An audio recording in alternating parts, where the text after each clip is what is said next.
switch over to the actual event today, which is going to be, of course, a cupping of Guatemalan coffees with Bob Benck and our friend Pablo Gonzalez from Finca El Valle in Guatemala.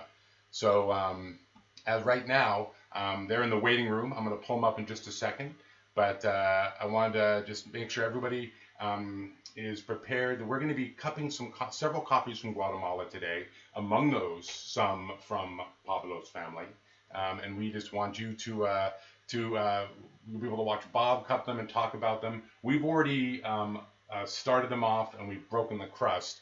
And so it's at this time that I'm actually going to bring in my two friends here, Bob and Pablo, so you can say hello to them. Oh, and here they are. Here's Pablo, at least. Hey, Pablo, can you hear me? Sí, muy bien. You. Hey, yeah. Bob. And Bob, are you there too? Sí, estoy aquí. Good to see you. Good to see you. Yeah. Well, actually, I don't see you, but I saw Pablo for a brief second. Yeah. Yeah, so I'm going to just switch over so you can talk a little bit, Bob, about what we have on the cupping table here. Okay. Great. So welcome everybody to this week's live cupping broadcast. As Josh mentioned, we're going to be tasting some Guatemalan coffees. I will be doing some translating between Pablo and myself and you guys. Once again, I'm assuming if some questions are popping up on the screen, Josh is going to make some noise.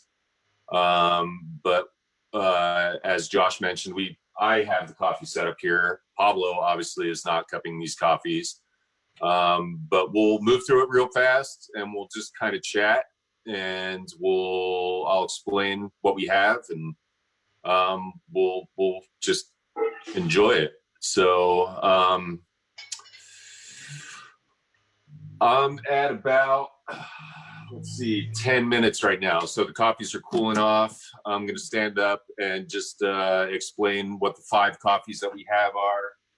If there's any problems with the audio, Josh, make some noise. Okay, I can do that. Okay. So the first coffee I'm going to taste is our certified fair trade and organic. We call it El Volcan. It's currently available at our web store. It's from a co-op called Aspero Guate. We've been working with them. This year will actually only be the 2nd year that we bought coffee from them. But we really happy with it last year. And from what I can tell, this year is not going to be much different. Very good, high quality coffee. It's from the Acapanango area, which is actually not too far from Antigua, where the Gonzalez family farm is.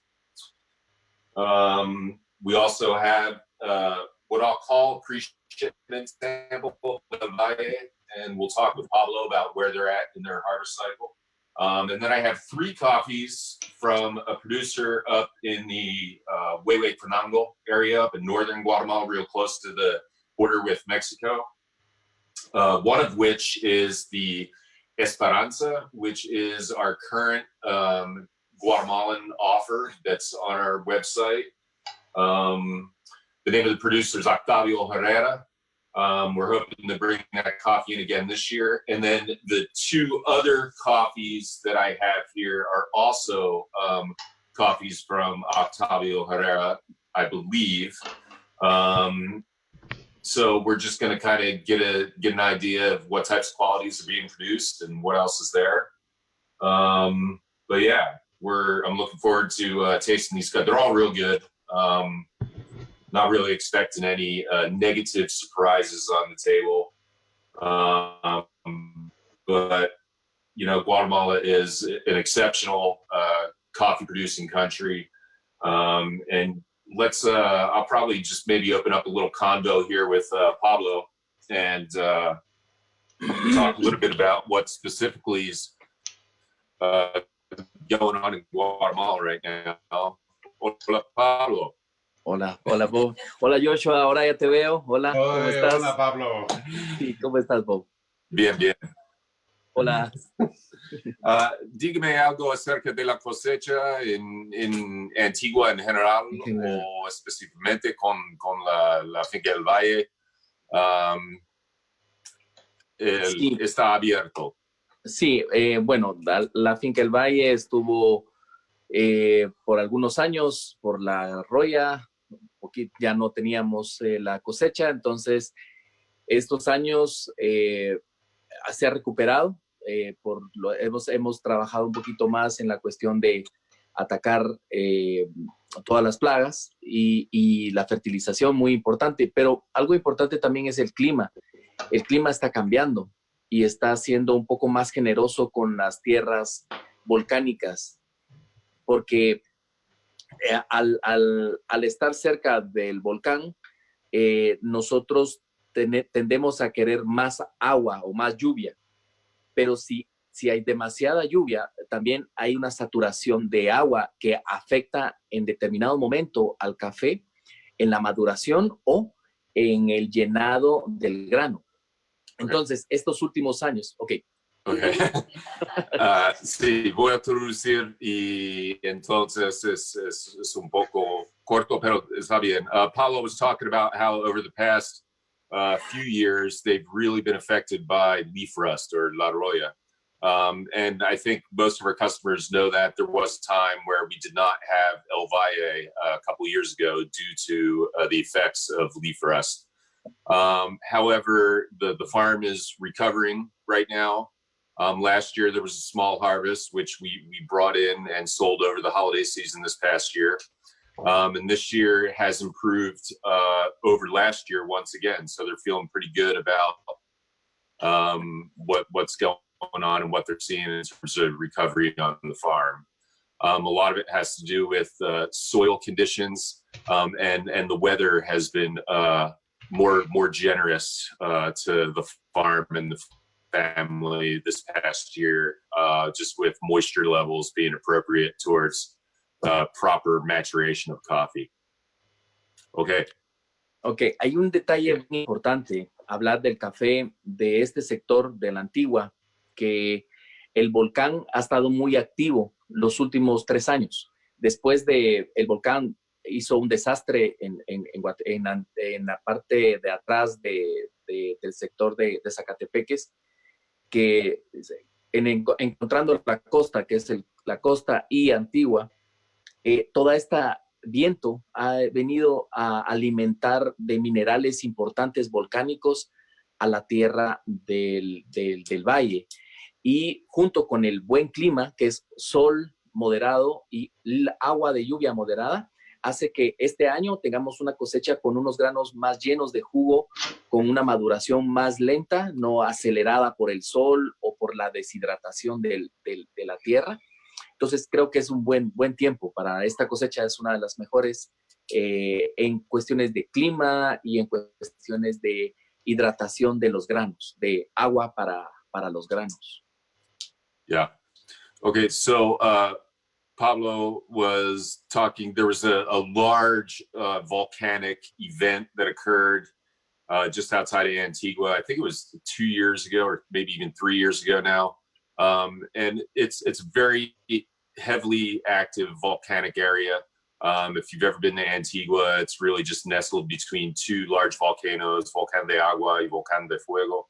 Being someone who lives near Mount Rainier, I hope that we never have to say that we've had a volcanic event here. So. Yeah. Esperamos que no tenemos un evento como ustedes con el volcán de Mount Rainier aquí en Olympia, Pablo. Sí, afortunadamente el volcán que solo nos ayuda a nosotros, solo nos ayuda por el viento, no nos afecta. El que nos afectaría sería el volcán de agua, pero el de fuego solo nos alimenta, es bueno. Sí. So Volcán de Agua is pretty much dormant. That's the one that if you ever see pictures of the skyline from Antigua, you see Fuego, Volcán de Fuego, is helps them a lot by returning nutrient to the soil. And this is one of the things that makes Finca El Valle and basically coffees from Antigua in general very unique in their flavor profile. So, yeah, Great. So coffee from El Valle is 100% Bourbon. If you've tasted the La Esperanza from Octavio Herrera this past year, that's 100% Catura. I know we talk about the different coffee varieties that people are growing on their farm. In addition to the regular Bourbon lot, I know that El Valle also has produced a very small. You want to come say hi? Augusto quiere decir algo. ¿Cómo está de grande? ¿Cómo estás? Hola. A bunch of hams. Yeah. Okay. There was also a small lot of a yellow Bourbon produced by El Valle this year. So, Pablo, además del lote grande del Valle este año, hay un lote chiquito de amarillo, ¿verdad? Sí, este año José preparó un lote especial para Batdorf. Él clasificó a las personas para cortar primero. El valle está mezclado el rojo y el amarillo.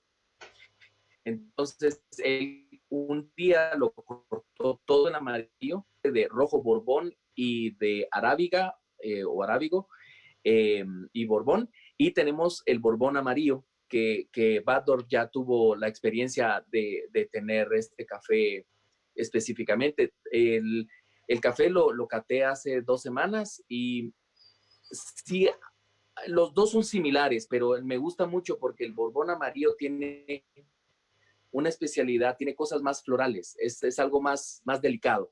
Y el rojo me gusta mucho porque también es como la plataforma de la taza del valle. Es como la mesa. Para mí es como, no sé cómo explicarlo, pero es como una plataforma, el Borbón y el arábigo. So basically they were able to separate the yellow Bourbon lot. So when there's a day or 2 days of harvest, they would only pick yellow fruit. And that's how they were able to produce this small lot of yellow Bourbon. Flavor profile in the yellow Bourbon, Pablo describes as being more delicate, more floral, different than the red fruit from the same variety, which he would consider the kind of the basis or the layer, the foundation of that flavor profile that we've become accustomed to with El Valle. So we are going to be getting El Valle back this year. Last year was a small chop as we're trying to ramp back up into production. Just to explain a little bit about, the relationship that we've had with El Valle. We've been buying coffee from the farm there for, I believe it's 16. ¿Cuántos años de relación tienen nosotros, Pablo? Como 16 años. Sí, más o menos 16 años de relación directa, de amistad. Sí. Yeah, so it's been a long-term investment and relationship. So obviously seeing the effects of leaf rust affect the farm and the family and the culture in Guatemala in general, I would say.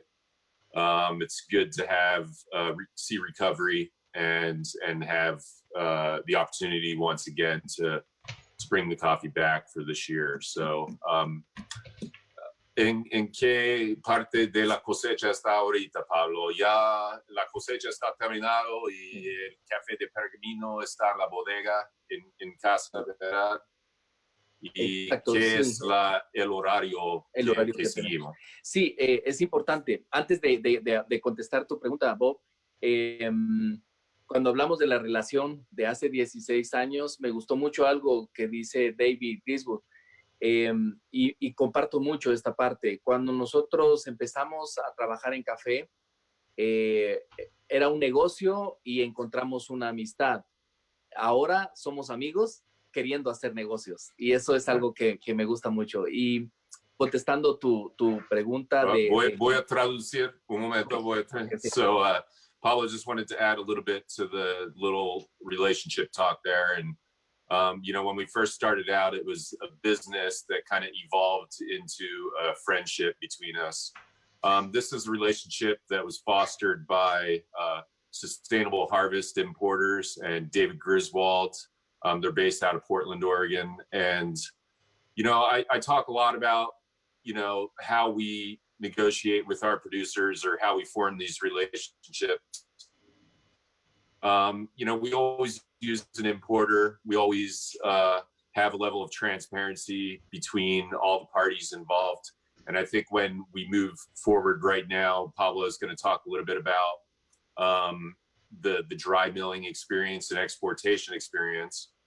But back to the original statement, you know, it started as a business, it became a friendship, and now we're obviously have this great amistad or friendship, and we move forward with the business side of things. So it's a balance, and we're all very appreciative. Sigue, Pablo. Y continuando, el proceso que estamos, si terminamos algo bien interesante, el COVID-19 entró para Guatemala el 13 de marzo y nosotros estuvimos terminando la cosecha el 11. Fue algo muy interesante porque a partir de eso hubieron muchos cambios de horarios y de personal para nosotros por las imposiciones del presidente y la medida de prevención. Ahorita en este momento estamos trabajando con poco personal y estamos específicamente buscando catar para ver si no hay defectos, buscar yo le digo que es como la vieja escuela de la catación, es buscar si hay defectos. Si encontramos un defecto, nosotros separamos el café. Hasta el momento todo está muy bien y estamos viendo la humedad. Queremos llevarlo 11% para poder ya mandar muestras a ustedes la próxima semana. Okay, so they finished their harvest on March 11th, and the government shut down in Guatemala resulting from the COVID-19 virus occurred on March 13th. So they were lucky in that they were able to finish harvest on the farm, get all the coffee into their wet mill, process it, because 2 or 3 days after that happened, the transportation issues that are associated with the COVID-19 basically took effect from the government in Guatemala. So they were lucky that the coffee was basically done and in their warehouse. However, the coffee just rests there, and it needs to be transported to Guatemala City where it'll undergo dry milling. And that's also where a lot of the quality control in the lab is done. I know Pablo does have a little tiny roasting machine in their house and has been cupping coffee from the various daily lots of coffee that come through. However, the logistics of getting coffee to Guatemala City, to the Dinamica mill in Guatemala, has been a challenge. But things have eased up a little bit in recent days as well. So, okay, entonces, Pablo, ¿qué vamos a hacer con el café?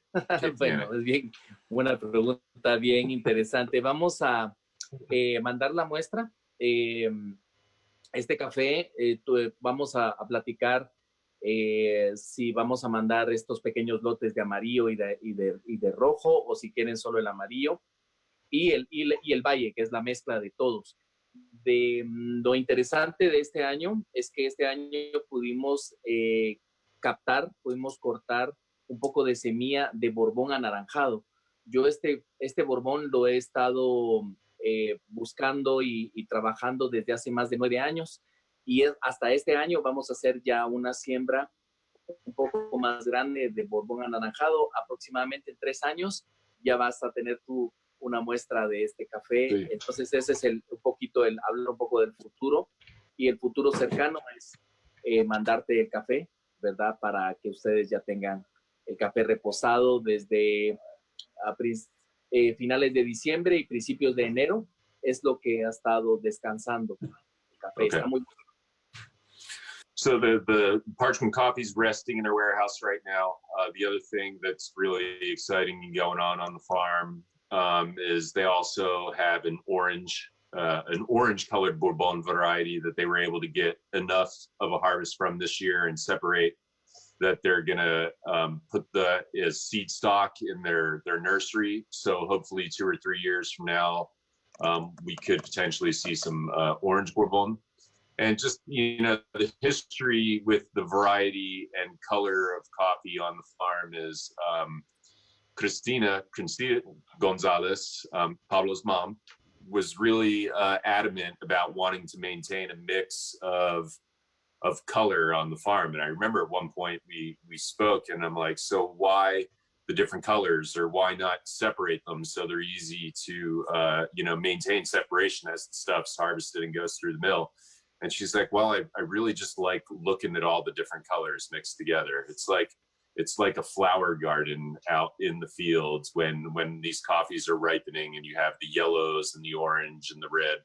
So these are, really, when we talk, there's Bourbon and there's Bourbon Antigua, or heirloom ancient Bourbons, which was one of the reasons why the farm was hit so hard by leaf rust, because of the age and specific variety of these trees.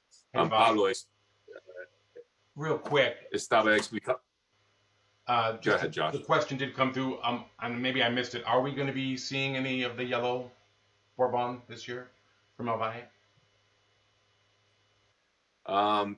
This is a discussion. Yeah, there is an opportunity. It is possible. Okay, so you heard it here. Possibility. All right, I just got to Pablo, hay una persona que está preguntando si vamos a comprar el café amarillo este año. ¿Qué es la respuesta? La respuesta es tuyo. El que el rojo amarillo es tuyo. Ok, vamos a ver cómo dice. Sí, claro, vamos a ver todo. Sí. Okay. I know we're already kind of pushing on time here, and I haven't even tasted these coffees, but I think it might be a little bit more exciting for people to hear us just kind of talk about our relationship and what we do, and as opposed to just watching me up there slurping coffee. So I like to, obviously people who know me know I like to tell stories. So I'm going to tell a little story, a couple things actually. One, you probably know that Cristina, Pablo's mom, passed away this past year.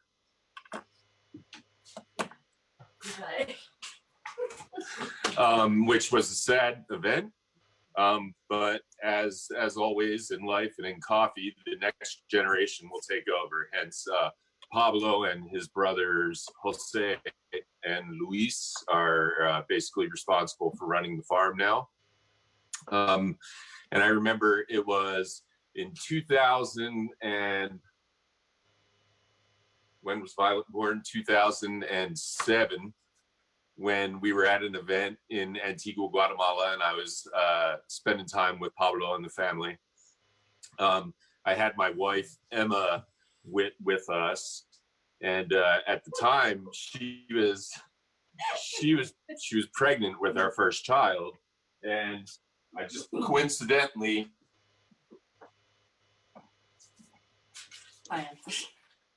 happened to have a pineapple here in the kitchen.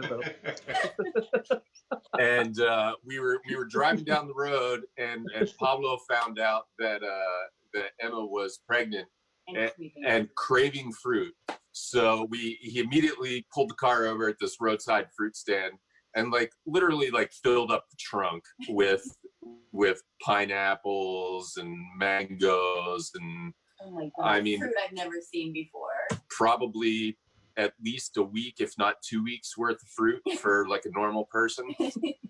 And we then proceeded to take this back to our hotel.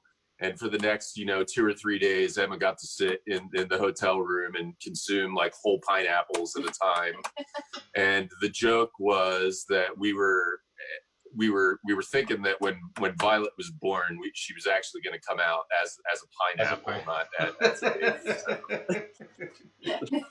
Lo impresionante de la Pablo. historia de las piñas, perdón, Bob, lo interesante era que para mí comer un poco de piña, mi lengua va a ser afectada. Ella podía comer todas las piñas de Antigua y no pasaba nada. Es impresionante. Eso fue una de las cosas más impresionantes para mí de las piñas, que la bebé seguramente no le importó. Su mamá quería pedirle más piñas. Sí, linda historia. Yeah. Y ahorita Violeta no le gustan las piñas. You say ironic in Spanish. Yeah. Okay. Well, there you go. There's my one of many, but the funny, hopefully, story about Guatemala and coffee and relation and family with the Gonzalez family and our family here at Batdorf. So we'll I'm gonna walk over and I'm gonna taste some coffees. Josh, do you want to just keep the feed rolling, or how you want to do this? Yeah, so I have the coffees here. I started a little bit ago because they're getting cooler. But yeah, you roll with this. We have unlimited time now on Zoom, so we can go ahead and taste through some of these and talk about them. Okay. Pablo, voy a catar los cafés y hablar un poco acerca de las muestras. Okay. Pero si quiere quedarte aquí con nosotros, está bien. Sí, claro. Okay. Voy a quedarme para ver los resultados. Ok. Sí. Sí, está bien. Bueno. Está bien. Suerte, Bob. Suerte, Joshua. Yeah.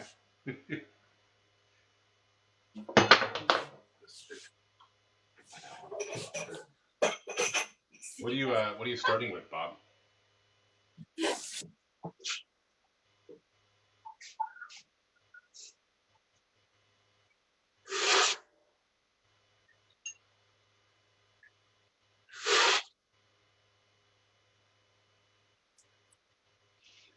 First coffees, the certified fair trade and organic, the Guate. Yeah. Mm-hmm. As I expected, it's clean, sweet, caramely. Like I said, this was a pre-shipment sample. The coffee has already been approved and on the water right now. So we may have a very short disruption in when that coffee is available here at our stores. But hopefully that ship is moving and we'll get that new crop in here in not too long. So that's kind of the status with that coffee. People that have been enjoying that coffee this year. The co-op Guate has, I believe, about 1,900 small producers that are all part of it. They basically divide up into 3 different producing areas. One of which is Acatanango, which is the one that we're buying. There's also one that comes from the Atitlan area. And honestly, the third group is slipping my mind right now. But give me a minute and I'll remember.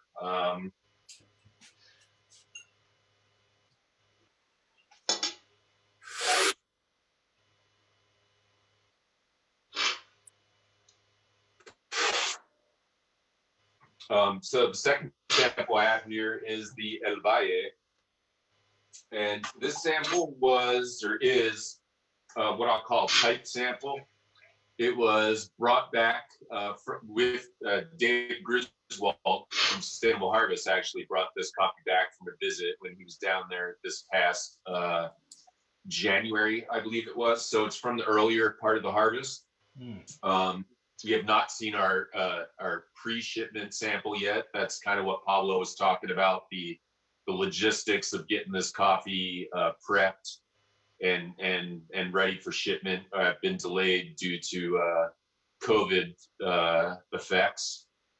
But the coffee tastes wonderful. It's incredibly sweet. A lot of butterscotch, caramel.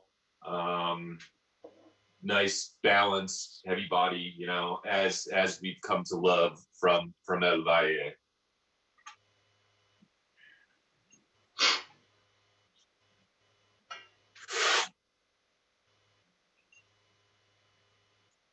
Butterscotch.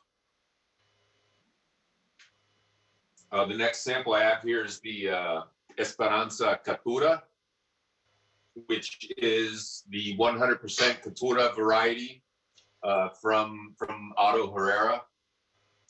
We've had this coffee for a couple years. It's from the Huehuetenango area, which is, like I said, a lot further north. One of the unique things about Guatemala as a country is there's several producing areas that all have very unique flavor profiles. Huehue is known for having a much fruitier cup profile. I do not believe that this coffee is super fruity. And I think one of the things that really has attracted us to Octavio's coffees is they are very refined, processed very well, and have very unique cup profiles that perhaps are different than the general cup profile from the area in which the farm is. Very, very good coffee. Love that coffee. The next sample is the Buena Esperanza, which I'm not exactly sure what it is, but I know that I can only assume it's from the farm, but it's just other varieties that are being grown, or maybe a blend of varieties that are different than the separated Catura lot. And just to explain a little bit about Catura, Catura is in the Bourbon family of coffee. It's essentially like a dwarf Bourbon, so it grows a lot shorter.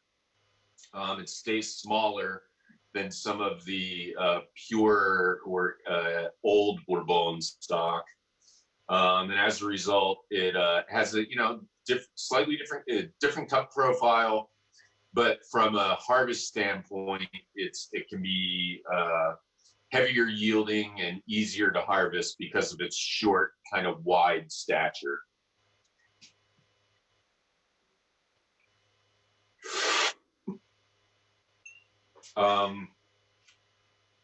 This sample, I would say, is excuse me, a little bit lighter bodied perhaps than the Catura. Has a little bit more of a citrusy quality to it, a little lemony. I pick up a nice sort of lemon zest aspect to it. Once again, solid, nice coffee. One of the things that I'm always looking at is, it's how the coffee tastes, but I have the opportunity to sample roast these. We do the dry aromatic assessment. And I get to just look at both the prep of the green coffee and then how the roasted coffee turns out as well. So it's all those impressions that we kind of wrap up into our final assessment of coffee. And that being said, I can just look at these coffees and know that there was a lot of care taken with the preparation of them. And then finally, Las Plantas.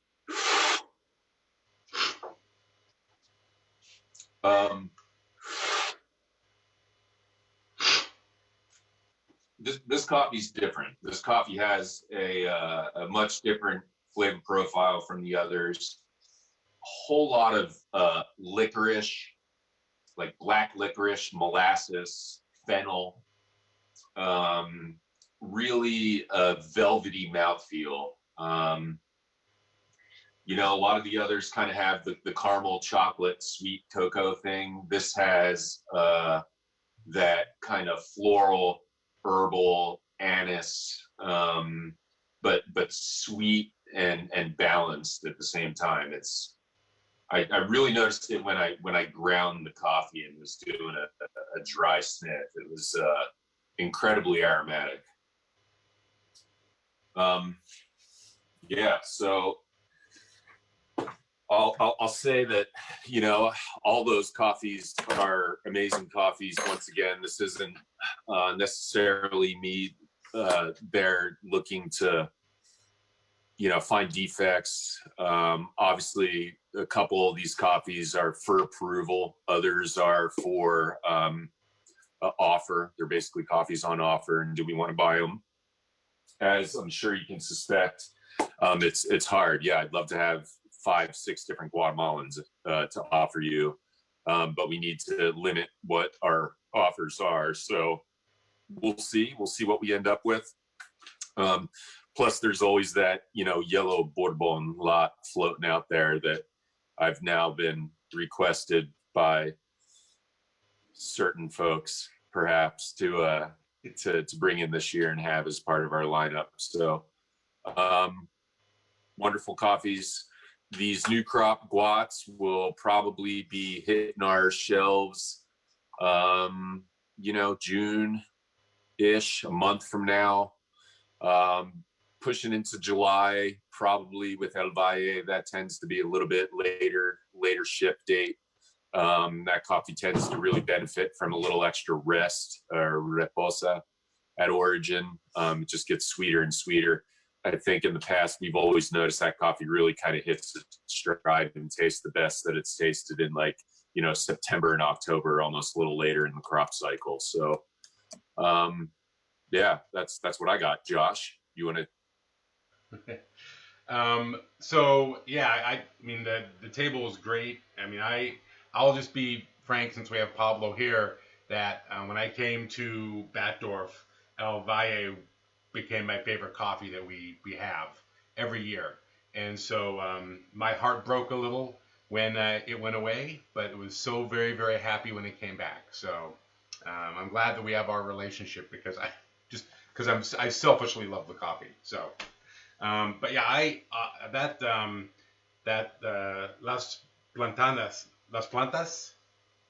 that was clearly, yeah, just a very different experience, and that's what's enjoyable about, even when we get into origin, and we go, you know, from year to year, even on the same farm, we can just have such a different experience with a coffee. So you're right, it would be great if we could have, you know, a dozen copies from an origin, but we have to, you know, we have to follow our relationships and follow the coffee that we love. So that's great. It was enjoyable. Thank you. We can mix it up. We mix it up. It's okay. Depends how many coffee reports customer service is going to make me write. Yeah, and I'm neutral on the yellow Bourbon, by the way. So. All right, well, here we are. I believe we're 40 minutes into our 20-minute tasting. So I want to thank you, Josh, for putting this all together. This is wonderful.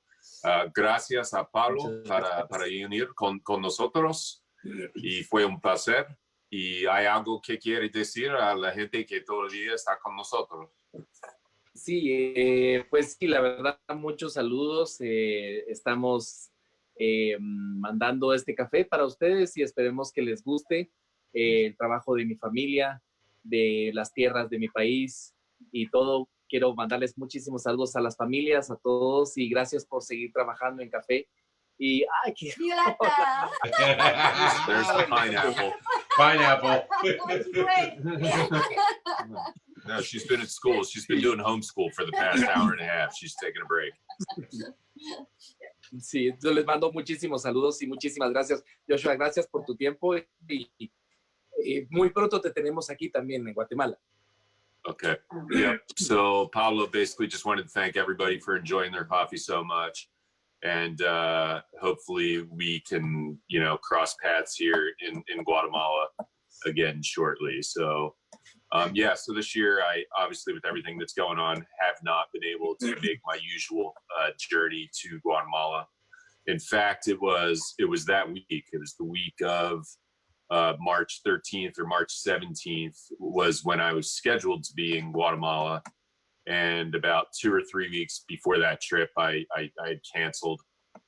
And I guess at this point, I'm glad I did. Otherwise, Pablo would probably be seeing a lot more of me than he would anticipate. So but yeah, so we'll keep getting through this. Great kind of segue here. So, I mentioned how we, just the way the timing was in Guatemala with the harvest and such, that it, they kind of got lucky and that the coffee was harvested and was in the warehouse, and now things are opening back up. And, transportation is still a challenge, but less challenging than it was 3 weeks ago. On next week's broadcast, we're going to have Daniela Rodriguez from the Buena Vista or Fincas Los Rodriguez in Bolivia. She's going to join us. And they in Bolivia are really worried right now. The harvest is getting ready to start down there here in like a month or so. So they are, concerned about labor, transportation, getting people in and out of the coffee farms to get coffee off the trees. So it'll be real kind of interesting to have a conversation with her about the current state of affairs in Bolivia in relation to COVID-19.